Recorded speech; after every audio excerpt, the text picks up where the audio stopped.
श्री परमात्मने नमः। ओम श्री गुरुभ्यो नमः। ओम श्री ऋषिभ्यो नमः। ओम असतो मा सद्गमय तमसो मा ज्योतिर्गमय मृत्योर्मामृतंगमय।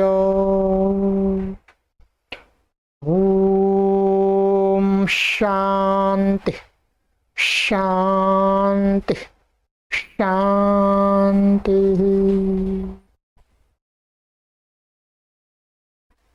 सर्वेभ्यो नमः। देववाणी संस्कृतम यूट्यूब चलदृश्यम प्रति भवतां भवतीनां च हार्दं स्वागतम। मित्रों, आज हम अष्टाध्यायी भाष्य प्रथमावृत्ति की लाइव कक्षा संख्या 256 को पढ़ेंगे। 255 कक्षाएं मैंने आपको पढ़ा दी हैं, आज हम 256 को पढ़ेंगे। चलिए मित्रों, आप यदि मेरे साथ व्हाट्सएप पर सीधा जुड़ना चाहते हैं तो आप इस व्हाट्सएप नंबर पर हमें संपर्क भेज दें। नमस्ते गुरुजी लिख करके भेज दीजिएगा, हम आपको व्हाट्सएप समूह में जोड़ देंगे। चलिए मित्रों, गत कक्षा में हमने 2 कक्षाओं में गतिश्च सूत्र पढ़ रहे हैं। 2 कक्षाओं में गतिश्च सूत्र को पढ़ रहे हैं और यहाँ तक हमने पढ़ लिया है। यहाँ तक की सिद्धि आपको मैंने बहुत ही अच्छी प्रकार से करा दी, ठीक है। अब इसके अंदर एक सिद्धि और बची है, यत् प्रकरोति। आज इस सिद्धि को पूरा अच्छी प्रकार से पूरा समझाने का प्रयास करूंगा और आशा करूंगा कि आप समझ जाएंगे। परंतु आपसे निवेदन है कि आप वीडियो को शुरू से लेकर के अंत तक पूरे ध्यान से सुनिएगा, स्किप मत कीजिएगा। इस सीरीज की किसी भी वीडियो को कोई भी पाठक स्किप ना करे। स्किप करने से कहीं पर भी कोई विशेष बात मैं बता रहा होता हूं, यदि वो आपसे छूट गई तो बहुत बड़ी आपकी हानि हो जाएगी। आप इतनी सारी कक्षाओं को पढ़ रहे हैं और उसमें विशेष विशेष बातों पर आपने स्किप कर दिया तो फिर आपको पढ़ने का अधिक लाभ नहीं मिलेगा। पूरा लाभ आपको तभी मिलेगा जब आप मेरी प्रत्येक बात को ध्यान पूर्वक सुने समझें, तभी आपको इस सीरीज का लाभ मिलेगा। तो आज का हमारा उदाहरण है मित्रों, यत् प्रकरोति, ठीक है। इसमें हमें गति संज्ञा का प्रयोजन देखना है, उसका फल देखना है कि क्या गति संज्ञा करने से मिल गए। चलिएगा, पीछे परिशिष्ट में आ जाते हैं। परिशिष्ट में यहाँ पर गुरुजी ने ये दिया हुआ है।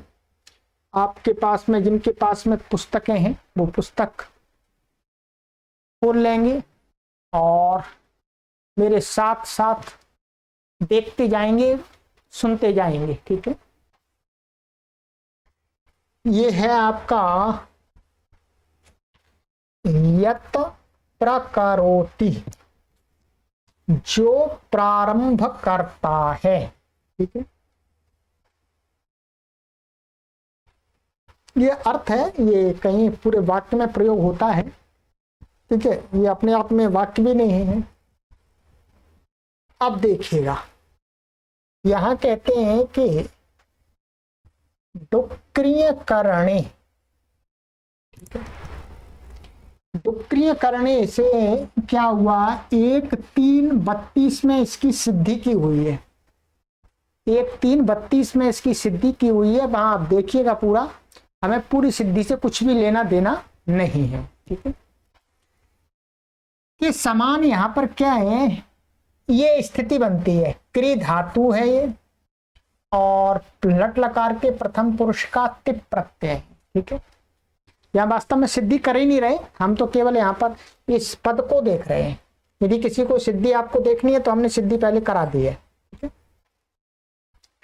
तो ये क्री उ और तिप, और ये उ प्रत्यय है, क्या विकर्ण प्रत्यय इसके अंदर क्या है, उ है। तनादि क्रियेभ्यः उ, ये उ प्रत्यय होता है, ठीक है।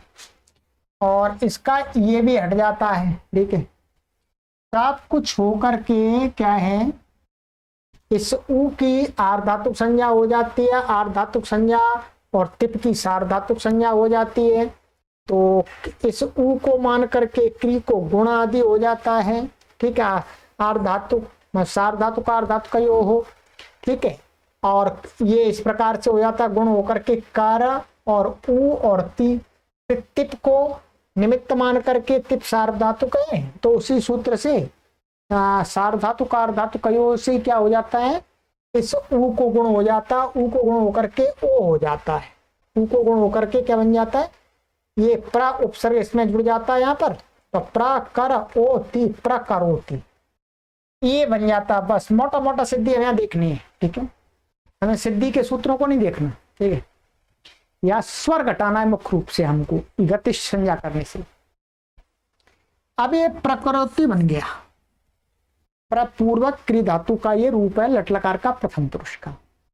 ये ध्यान देंगे आप इस बात का कि ये यहाँ पर मिला हुआ दिख रहा है। बहुत सारे लोग सोचते हैं कि यहाँ समास हो गया है, समास नहीं हुआ, ये ध्यान देंगे, क्या समास नहीं हुआ है। ये मिलाकर के लिख देते हैं क्योंकि इसके साथ क्रिया का इसका उपसर्ग है, क्रिया के साथ योग है, मिलाकर के लिख देते हैं। ये वास्तव में एक पद नहीं है, ये पूरा एक पद नहीं है, ये अलग अलग पद हैं। प्र अलग है और करोति अलग है, ये इस बात को भी आप ध्यान रखिएगा। बेशक मिला करके लिख देने से ये नहीं है कि वो एक पद बनेगा, ऐसा नहीं है। प्रकरोति, प्रका करोति के साथ में संबंध है, क्रिया के साथ में उपसर्गों का संबंध हुआ करता है, तो मिला करके लिख देते हैं। पर ये प्र अलग है, करोति अलग है, अपने आप में दोनों जुड़े हुए नहीं है। नहीं तो आप ऐसे जैसे पिछली कक्षा में था आपका, जैसे प्रकृतम, ये क्या था, प्रकृतम, ये तो एक पद है पूरा, यहाँ तो समास हो जाता है, परंतु यहाँ पर समास नहीं होता, यहाँ समास नहीं होता, ठीक है। तो प्रकरोति, गुरुजी कह रहे हैं प्रकृति प्रकरोति बन गया। यहाँ स्वर सिद्धि निम्न प्रकार से घटानी है। अब सूत्र का हमें प्रयोजन घटाना है, ठीक है, और सावधान रहिएगा। आइएगा, अब क्या है, हमने क्या किया, पूरा एक ये कहीं से पूरा अंश ले लिया। क्या ले लिया, ये अंश ले लिया हमने। क्या ले लिया, यत भी ले लिया, प्रकरोति कहीं प्रयोग है, इस प्रकार से पूरा ले लिया। अब यत प्रकरोति में हमें इस प्र की गति संज्ञा का प्रयोजन दिखाना है। क्या, यत प्रकरोति, यहां पर वाक्य के अंदर हमें गति संज्ञा का प्रयोजन दिखाना है।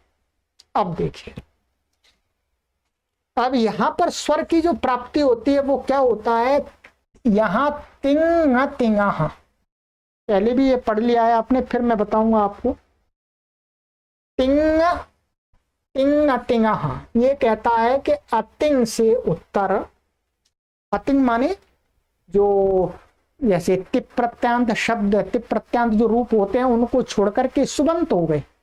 दो ही तो प्रकार के पद हैं, सुबंत और तिगंत। अर्थात तिगंत को छोड़ करके कोई दूसरा सुबंत पद है, यदि उससे उत्तर यदि तिंग आ जाता है, तिंगंत आता है, तो उसको क्या हो जाता है, सर्वनिघात। सर्वनिघात का अर्थ होता है वो पूरा पद कैसा होना लगता है, अनुदात। उसका अपना जो स्वर होता है वो हट जाता है। ठीक है, तो अब यहां पर ये प्र है, प्र। ठीक है, प्र कैसा है, ये अतिंग है, ये तो सुबंत है वास्तव में। ये वास्तव में क्या है, सुबंत है। प्र है, प्रथा, इससे सु आता है, और इसकी क्या है, निपात संज्ञा है। निपात संज्ञा होने से स्वराद निपात मध्यम से अव्यय संज्ञा, अव्यय आप सुपर से इसका लुक हो जाता है, तो ये सुबंत है। तो सुबंत है ये, और ये क्या है, तिंग है। ठीक है, यहां पर तिंग तिंगा, हम तिंग अतिंगा, अतिंग से उत्तर तिंग को सर्वानुदात होता है, अर्थात इस प्रा अतिंग से उत्तर करोति तिंग को सर्वानुदात माने सभी अनुदात हो जाएंगे, तीनों वर्ण। ठीक है, तीनों वर्ण अनुदात हो जाएंगे। परंतु ये सूत्र का अर्थ मैं आपको दिखा देता हूं, वैसे मैंने आपको पहले पढ़ाया है, फिर देख लीजिएगा। ये सूत्र है 8.1.28।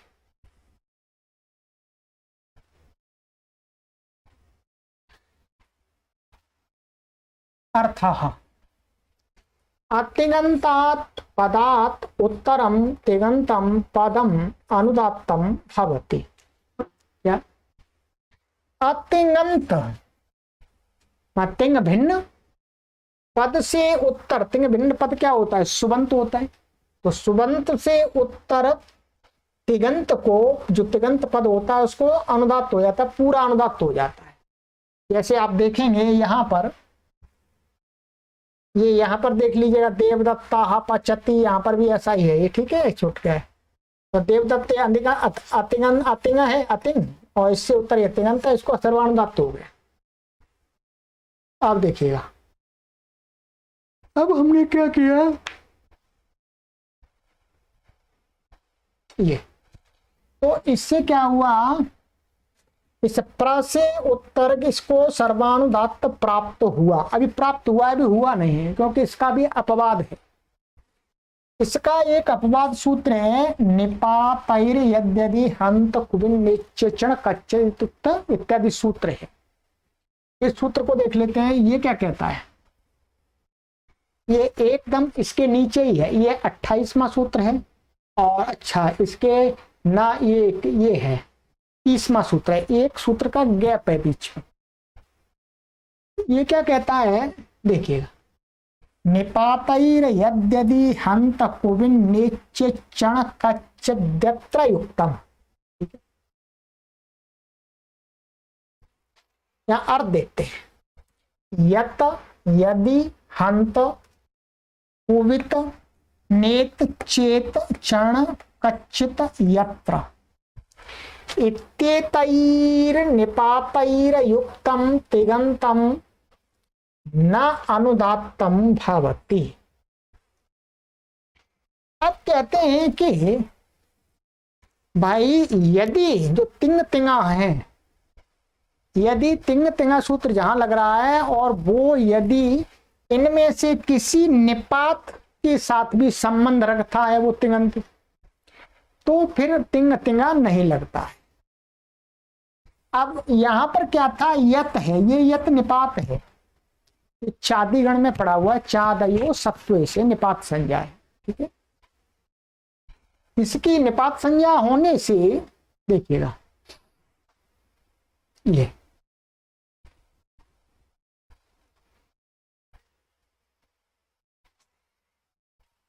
ये क्या है, यत है, और जो ये तिंग है ये इसके साथ भी संबंध है, जो वाक्य में उसी में एक ही में है। ठीक है, माने यत प्रकरोति, जो करता है। ठीक है, ये तिंग इसके साथ भी संबंध है, इसके साथ भी संबंध है। तो कहा यदि निपात के साथ यदि तिंग संबंध रखेगा तो फिर ये वाला सूत्र नहीं लगता है। अब यहां पर निपात के साथ भी संबंध है, इसलिए ये वाला सूत्र अब नहीं लगा। नहीं लगा तो कहते हैं उसका निषेध हो गया, अर्थात इसका निषेध हो गया, ये नहीं होगा। ठीक है, इसने कुछ किया नहीं है, इसने इतना ही किया है कि तिंग तिंगा को मना कर दिया, भाई आप नहीं लग सकते, क्योंकि यहां पर यत निपात के साथ में करोति पद का संबंध है। अब इससे आगे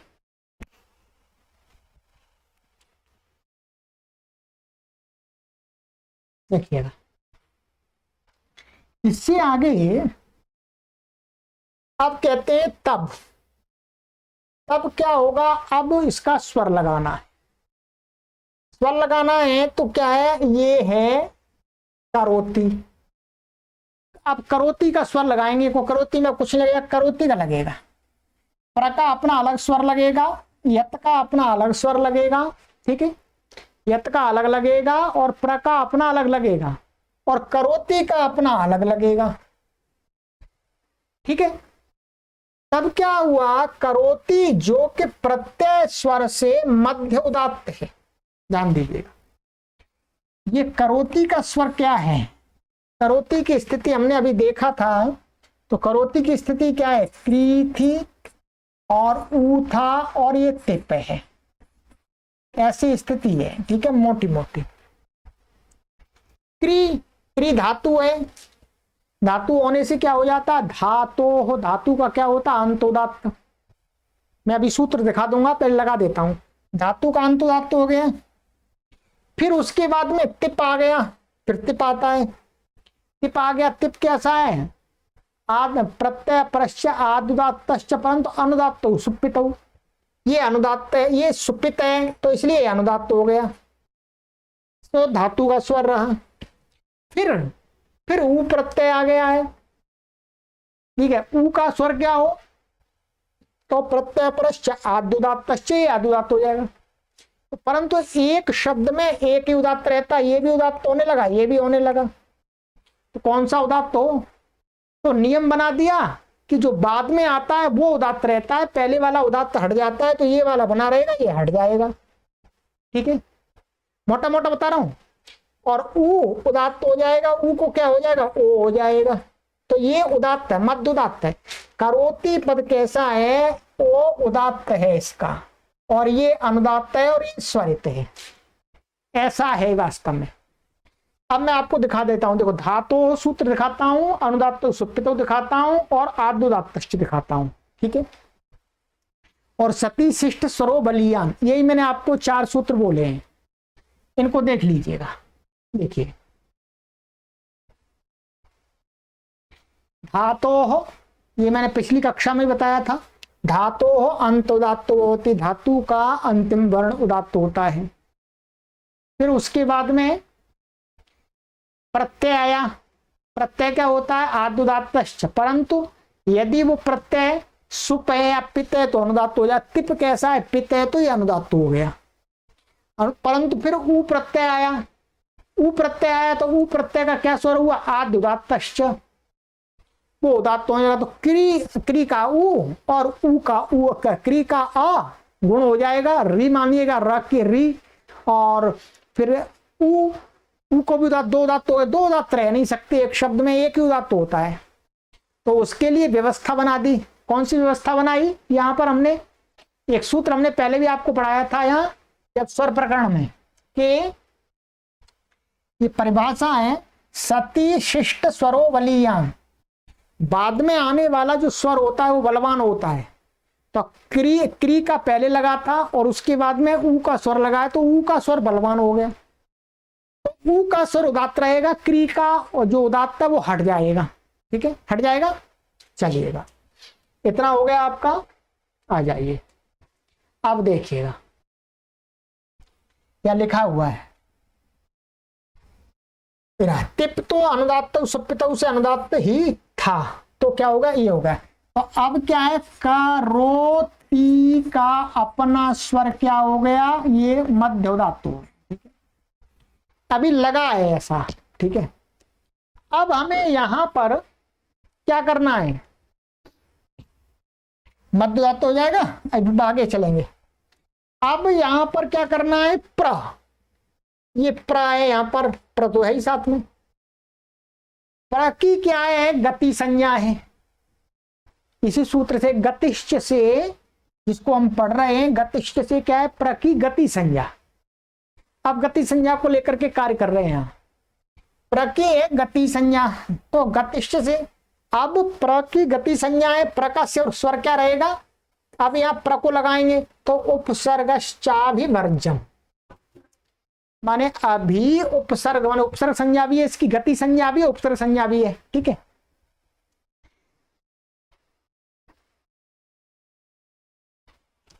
तो इसकी उपसर्ग संज्ञा मान करके इसको क्या है, आदि उदात्त प्राप्त हुआ। इसको फिर सूत्र से इसको आदि उदात्त माने आद्यंतवते कस्मिन से एक ही है तो वो उदात्त हो गए। पर गतिश्च से इसकी गति संज्ञा भी है, ध्यान दीजिएगा, अभी तो उपसर्ग संज्ञा मान करके इसको उदात्त हुआ है, ठीक है।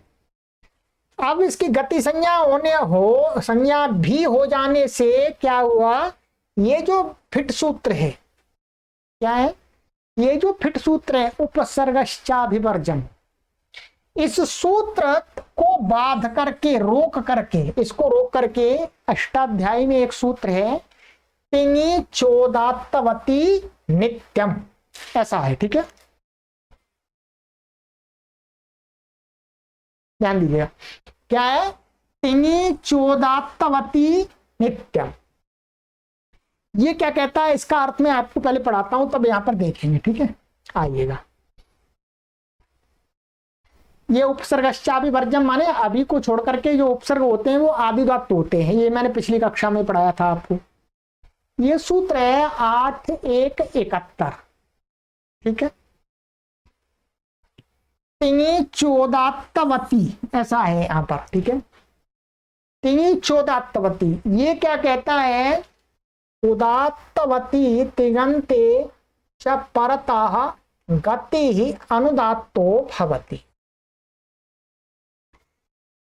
यहां पर उदाहरण ये दिया भी है, यत् प्रकरोति। ये कहता है कि उदात्तवान तिङ माने तिङन्त पद है, वो यदि उदात्तवान माने उसके अंदर कोई उदात्त अक्षर है तो उसके रहते हुए उससे पूर्व में जो गति संज्ञक है, जिसकी गति संज्ञा है, उसको उपसर्गश्चाभिवर्जम से आदि उदात्त नहीं होता है, उसको क्या होता है, अनुदात्त होता है गति संज्ञक। अब यहां पर ये क्या है, करोति, करोति कैसा है, उदात्तवान है, ये उदात्तवान माने क्योंकि इसमें ओ ये उदात्त है, माने उदात्त है जिसमें वो उदात्तवान हो गया। तो ये उदात्तवान इसके परे रहते, इस प्रा इसकी गति संज्ञा भी है, तो इसको क्या हो जाएगा, इसको उपसर्गश्चाभिवर्जम से आदि उदात्त प्राप्त था, उसको रोक करके इसने क्या कर दिया, गति संज्ञा होने से, गतिश्च से गति संज्ञा होने से इसको अनुदात्त कर दिया, अनुदात्त कर दिया, इसको अनुदात्त कर दिया। ये गति संज्ञा होने का फल है। यहां पर यदि इसकी प्रति गति संज्ञा नहीं होती तो उपसर्ग संज्ञा तो थी पहले से, तो उपसर्ग संज्ञा होने से इसको क्या प्राप्त हो रहा था, इसको भी उदात्त प्राप्त हो रहा था, इसको भी उदात्त प्राप्त हो रहा था, पर इसको उदात्त नहीं करना है, इसको उदात्त नहीं करना है, इसको क्या करना है, इसको अनुदात्त करना है। ये विशेष बात है, इसको अनुदात्त करना है। तो इसलिए महर्षि पाणिनि ने गतिश्च से गति संज्ञा कर दी प्रादियों की, ठीक है। बहुत सूक्ष्म नियम है मित्रों, बहुत सूक्ष्म। 4000 सूत्रों को आपस में एक नियमबद्ध तरीके से बांध करके रखना कितना बड़ा काम है। कोई सूत्र किसी का विरोधी नहीं है, यदि वो सूत्र लग रहा है शास्त्र के अंदर वो लगेगा। बहुत सूक्ष्मता का ये कार्य किया महर्षि पाणिनि ने, ठीक है। तो मित्रों क्या हुआ, गति संज्ञा का हमको फल मिलेगा। अब यहां यत का स्वर दिखाया नहीं है, यत का स्वर दिखाया नहीं है। यत का स्वर मैं आपको बता देता हूं, देखिएगा, हाँ ये आ गए यहां पर, चलिए ये हो गया। अब क्या है, ये उदात्तवान तिङ करोति मध्युदात्त ही था ही, परे रहते प्र को अनुदात तो हो गया, इससे क्या हो गया, अनुदात हो गया। शेष अब क्या होगा, अब करोति हमने ऐसा बना लिया था, करोति, करोति में ये उदात्त था। अब क्या है, अनुदात्तम पदम एक वर्जम, इस पद में एक उदात्त को छोड़ करके सारे कैसे हो जाते हैं, अनुदात्त, अनुदात्त हो गए। फिर उदात्ता धनुदात्त से स्वरिता, ये पिछली कक्षाओं में पढ़ा दिया अच्छी तरह मैंने, माने उदात्त से उत्तर अनुदात्त को क्या हो जाता है, स्वरित हो जाता है। ये स्वरित हो गया, ये क्या हो गया, स्वरित हो गया। तो प्रकरोति ये स्वरित हो गया। और यहां पर ध्यान देंगे, अब जो यत है, यत ये यहां दिखाया नहीं है, यत भी क्या है, ये या अनुदात्त है, क्या अनुदात्त है। इसके लिए फिट सूत्र है,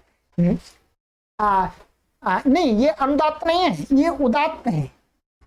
ये अपने आप में, यहां पर ये स्वर दिखाना नहीं है इनको, ये अपने आप में क्या है, उदात्त है। ये क्या है, उदात्त है। उदात्त का चिन्ह नहीं होता है, उदात्त का चिन्ह नहीं लगाते, जैसे यहां पर लाया, यहां पर भी नहीं लगाया, उदात्त है। निपाता आद्युदात्ता भवंती, ये निपात है, चादयो सत्व से निपात संज्ञा है इसकी, तो ये निपात होने से निपाता आद्युदात्ता भवंती फिट सूत्र है। तो निपात आदि उदात्त होते हैं, तो ये उदात्त है वास्तव में, ठीक है। बस इसका अपना स्वर उदात्त है और इसका अपना स्वर अनुदात्त है और ये मध्य उदात्त है और अंत स्वरित हो गया। ये आपको सिद्धि करनी है अच्छी प्रकार से, तीनों सिद्धियां ध्यान दीजिएगा, ठीक है। ये मैंने आपको ये ध्यान देंगे, एक आपको मैंने पिछली कक्षा में प्राकृत्य इसकी सिद्धि और स्वर सिद्धि दिखाई, इसका प्रयोजन पूरा अच्छी प्रकार से पक्का कर लीजिएगा। और प्रकृतम का भी मैंने अच्छी प्रकार से बता दिया। अब ये सारे सूत्र बार बार नहीं बताऊंगा, आपको याद रखने होंगे। और यत प्रकरोति ये भी मैंने आपको बता दिया। अब आगे के कुछ सूत्रों में इसी प्रकार की सिद्धियां चलेंगी। यदि आपने ये तीन उदाहरण पक्के अच्छी प्रकार से समझ लिए हैं तो आप आगे के सूत्रों के झट झट में बताता जाऊंगा, आप समझते जाएंगे। और यदि आपने इसमें थोड़ी ढिलाई बरती है, ठीक से नहीं आपने वीडियो को देखा है, समझाए, तो आपको आगे कठिनाई होनी स्वाभाविक है। अब मैं इसमें क्या कर सकता हूं, मैंने एक सूत्र को पढ़ाने के लिए 3 कक्षाएं बनाई हैं। क्यों? क्योंकि आगे एक एक कक्षा में मैं 4-4, 5-5 सूत्र पढ़ाने वाला हूं, इसलिए मेरे को इस एक सूत्र को 3 कक्षा में पढ़ाने का जो लाभ है वो मुझे आगे की कक्षाओं में अधिक मिलने वाला है, ब्याज के साथ में, इंटरेस्ट के साथ में मिलने वाला है। इसलिए मैंने 3 कक्षाएं पढ़ाई हैं, ठीक है। तो आगे की कक्षाओं को पढ़ने से पहले आप सभी पाठक इन कक्षाओं को 3 को जितनी बार देख सकें, जब तक समझ में नई चीज आती है तब तक देखते रहें, ठीक है, फिर आगे की पढ़ें। चलिएगा, तो ये आपका आज का जो मैंने सिद्धि करनी थी हमने ये कर दी। और ये सूत्र का अर्थ फिर मैं आपको बता देता हूं कि निपात संज्ञा के अंतर्गत एक गति संज्ञा का प्रकरण आरंभ हुआ था और इसका अर्थ था प्रादयः क्रिया योगे गति संज्ञकाश्च भवन्ति, माने जो प्रादी हैं 22, यदि उनका क्रिया के साथ योग हो तो उनकी उपसर्ग संज्ञा तो है थी पहले से ही, परंतु साथ में और निपात संज्ञा तो है ही ऊपर वाले सूत्र से ही, इससे क्या हो जाएगी, गति संज्ञा भी हो जाती है। क्या हो जाती है, गति संज्ञा। गति संज्ञा के उदाहरण दिखा दिए, प्रकृत्या प्राकृतम यत् प्रकरोति। चलिएगा, कई बातें मैंने आपको नहीं बताई हैं, उनका आप लाभ लेंगे। आगे का सूत्र हमारा आ रहा है ऊर्या दिच्वडाचश्च, इसको पढ़ें, ठीक है। ये ध्यान देंगे, उसी प्रकार की सिद्धियां आएंगी, देखिएगा। ऊरी कृत्या ऊरी कृतम यदा ऊरी कृता करोति, ये उसी प्रकार के उदाहरण आएंगे, केवल शब्द चेंज होंगे, बस सूत्र प्राय करके वही लगेंगे, ठीक है। देखते जाइएगा, आप इसी प्रकार के उदाहरण मिलेंगे आपको आगे, ठीक है। चलिएगा, आगे की कक्षा में मिलते हैं मित्रों। अच्छी प्रकार से। और आप सभी पाठकों से मैं निवेदन करता हूं मित्रों कि मुझे इस कार्य को करने के लिए आप निश्चिंत बनाइएगा। मुझे इस व्यवस्था को चलाने में अनिश्चितता महसूस ना हो, अनुभव ना हो। मैं चिंता मुक्त होकर के इस अभियान को चलाता रहूं मित्रों, और निरंतर आगे बढ़ाता रहूं, और संस्कृत भाषा को सुलभता से सब व्यक्तियों को प्राप्त करा दूं। कोई भी व्यक्ति इच्छा मन में रख करके उस संस्कृत भाषा को सीखने से वंचित ना रह जाए। तदर्थ आपसे निवेदन किया जाता है कि आप इस अभियान के मासिक सदस्य बनिएगा। मासिक सदस्य आप स्वेच्छा पूर्वक जितना भी हो सकता है अधिक से अधिक उतना दीजिएगा, ठीक है। दान तो अधिक से अधिक व्यक्ति को करना चाहिए मित्रों। और देववाणी संस्कृतम प्लेटफॉर्म पूर्णतः संस्कृत भाषा और वैदिक धर्म के लिए कार्य करता है। कोई किसी को कॉम्पिटेटिव एग्जाम की तैयारी करा करके नहीं, हमको विद्वान बनाने हैं, हमको विद्वान बनाने हैं लोगों को, ठीक है। जब आप विद्वान बन जाएंगे तो आप नौकरी और रोजगार तो अपने आप ढूंढ लेंगे। बुद्धिमान व्यक्ति कभी भी बेरोजगार नहीं होता है। बुद्धिमान व्यक्ति बनने के बाद वो रोजगार अपने आप ढूंढ लेता है, ठीक है। तो वैसे ही हम आपको बुद्धिमान बना रहे हैं, हमारा काम बुद्धिमान बनाना है। हम आपको नौकरी नहीं दे सकते, कहां से देंगे, हम ही नौकरी नहीं कर रहे, हमारे पास में नौकरी नहीं, परंतु हम अपने कर्तव्य का निर्वहन कर रहे हैं, हम भी अपना जीवन यापन कर रहे हैं। तो आप भी जीवन यापन आराम से कर सकेंगे। और आराम से मतलब ये नहीं है कि आप चुपचाप बैठे, नहीं, परिश्रम तो करना चाहिए। हमें मनुष्य का जन्म मिला है तो ये मनुष्य का शरीर किस लिए मिला है, भगवान ने क्यों दिया है? भगवान ने इसीलिए दिया है कि भाई तुझे मैं ये मनुष्य का शरीर दे रहा हूं और साथ में बुद्धि भी दे रहा हूं, तो बुद्धि पूर्वक कार्य करना है, निठल्ले निकम्मे नहीं बैठना है। तो इसलिए हम निकम्मे निठल्ले बन के नहीं बैठते हैं, कार्य करते हैं परिश्रम पूर्वक, ठीक है। तो इसलिए आप इसमें भरपूर सहयोग स्वयं दीजिएगा, अन्यों से भी, अपने परिचितों से भी दिलवाइएगा मित्रों। अभी हमारे कार्य की योजना बहुत पेंडिंग में पड़ी हुई है। अभी हमारा स्टूडियो का निर्माण होना है, उस निर्माण की गति हमारी बहुत धीमी है। अभी आपका सहयोग आएगा तब उसमें तीव्रता आएगी। चलिएगा मित्रों, ये अकाउंट नंबर दिया गया है, इसी से सभी गतियां संचालित हो रही हैं। और इसी के साथ मित्रों आपसे निवेदन किया जाता है, ये गूगल पे, फोन पे, पेटीएम, ये नंबर दिया गया है, यहाँ से आप अपना सहयोग हमें भेज करके इसी व्हाट्सएप नंबर पर, यही व्हाट्सएप नंबर है, इस पर आप हमें सूचित भी करें, ठीक। और हमारा जो लक्ष्य है, पहले चरण का 1 करोड़ लोगों को निःशुल्क ऑनलाइन शुद्ध संस्कृत संभाषण एवं लेखन सिखाना और संस्कृत भाषा की गहराई तक उनको ले जाना। चलिएगा, सर्वेभ्यो नमः।